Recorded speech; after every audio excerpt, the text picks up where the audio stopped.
Selamat malam, dengan saya Iskandar. Saya adalah petugas dari Biro Konseling Universitas Mercubuana, Jakarta. Kalau boleh tahu, dengan siapa saya berbicara? Iya, Mas. Saya Suci Prameswari. Oke, saya panggil Mbak Suci aja ya, supaya lebih enak dan lebih akrab ya. Boleh. Oke, Mbak Suci, kalau boleh, sebelumnya Mbak Suci boleh isi identitas diri terlebih dahulu. Boleh. Saya Oke, isi dulu silakan ya ya. Mbak. Ya, silakan isi dulu ya Mbak ya.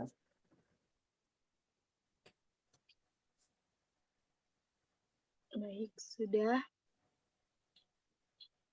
Oke, Mbak Suci, kalau saya baca di sini, Mbak ada keluhan ya selama beberapa hari ini ya, Mbak ya? Iya nih, lagi ada keluhan permasalahan di tempat kerja. Hmm, iya, Mbak ya. Kalau boleh tahu, Mbak, apakah keluhannya sejenis apa ya, Mbak? Apakah semacam stres atau agak depresi karena tekanan kayak gitu, Mbak? Saya sih ngerasa cemas, terus saya Hmm. juga stres.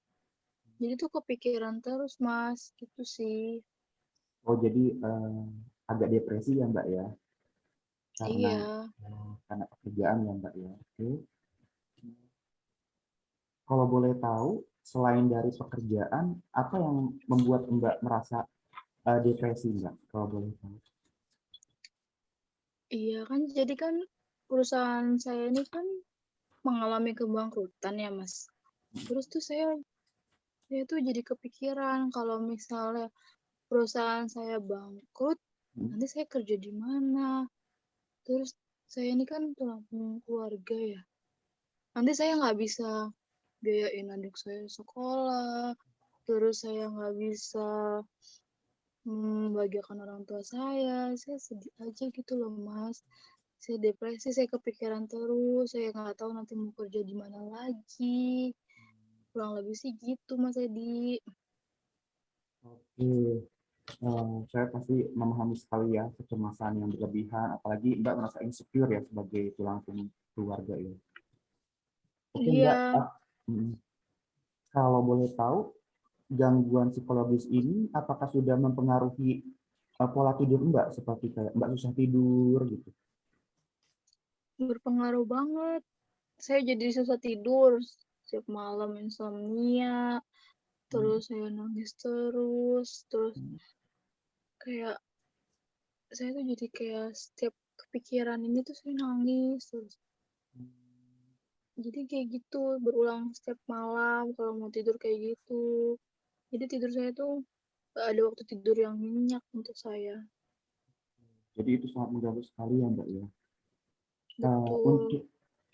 Untuk semacam pola makan, Mbak, apakah ada merasa tidak selera makan kah? Atau misalkan Mbak makannya malah berlebihan gitu?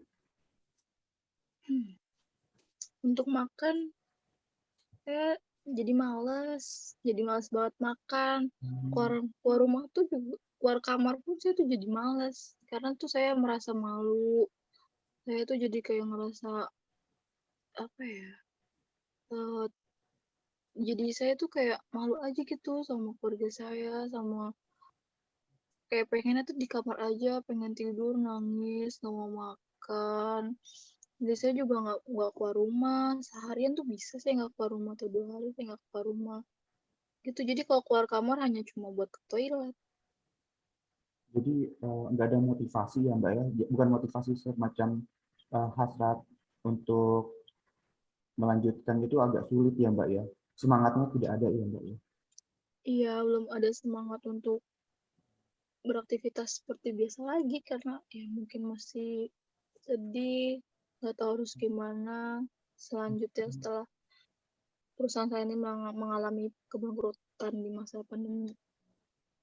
Apakah keadaan ini mempengaruhi emosi Mbak? Misalkan Mbak kayak mudah marah, kayak gitu? Ya pasti dong mempengaruhi emosi saya. Jadinya saya jadi kayak misalnya diajak ngomong sama teman, lewat telepon nih, atau mereka nanya baik-baik, jadi saya emosi, atau enggak jadi saya mudah tersentuh, terharu, atau mudah tersinggung gitu sih. Oke, oke Mbak. Saya pasti memahami ya Mbak ya apa yang Mbak rasakan. Jadi apalagi pada saat kita mau kehilangan atau kehilangan pekerjaan ya Mbak ya, kita mungkin ngerasa bahwa ke depan kita mau ngapain gitu ya Mbak. Kalau boleh tahu nih Mbak, dari 1 sampai 10, skala depresi Mbak ada dalam sekitar range berapa kalau boleh tahu? Kita ada di range 9 dari 10, Mas. Saya merasa hidup ini tuh sangat berat banget setelah kejadian ini. Mohon maaf nih Mbak, apakah sempat terpikir ingin apa, mengakhiri kehidupan gitu? Apa Bagaimana? apakah sempat ada terbesit di dalam pikiran Mbak untuk mengakhiri hidup gitu? Ada, ada Ada. sempat rasa pengen akhir hidup ada kok. Mbak sudah konsultasi ke psikiater sebelumnya untuk dimintakan obat gitu Mbak? Belum, saya belum pergi ke psikiater. Saya baru berkonsultasi dengan Mas. Saya pikir ini berat sekali ya Mbak, apalagi Mbak ada keinginan untuk mohon maaf mengakhiri hidup ya Mbak ya. Untuk keluarga, apakah keluarga mengetahui kondisi Mbak? Saya nggak berani cerita sama keluarga, nggak tega. Saya nggak mau mereka sedih juga. Berat sekali ya Mbak ya kalau kita dalam situasi seperti Mbak ini gitu. Cuma kalau boleh saran saya, Mbak kan masih punya keluarga ya Mbak ya. Jadi Mbak lebih baik dikonsultasikan atau di-sharing dulu ke keluarga. Minimal beban hidup kita itu keluarga tahu supaya keluarga tidak menuntut lebih banyak pada kita. Gitu. Begitu, Mbak. Lagi pula gini, kalau Mbak sakit, kalau Mbak ibaratnya merasa depresi terlalu berlebihan, itu kan nanti berakibatnya ke keluarga juga. Nanti mereka yang malah Mbak takut membebani mereka, ternyata kalau Mbak sakit, ada penyakit kayak psikomatis, kayak emah, jadi kambuh, terus Mbak misalkan stres berlebihan, tipes, itu kan nanti malah jadi beban keluarga juga ya Mbak ya. Jadi kalau saran saya sih, pertama Mbak sharing dulu ke keluarga, karena pada saat kita punya masalah, satu, keluarga itu nomor satu ya Mbak ya, keluarga. Terus kedua, untuk masalah tidur, kalau misalkan Mbak belum ke psikiater atau ke dokter untuk minta macam obat tidur atau obat penenang, saran saya Mbak untuk banyak melakukan aktivitas Mbak, kayak olahraga gitu. Minimal sehari itu 30 menit Mbak buat mood. Coba Mbak ibaratnya olahraga 30 menit aja sehari. Pasti moodnya itu kan berubah.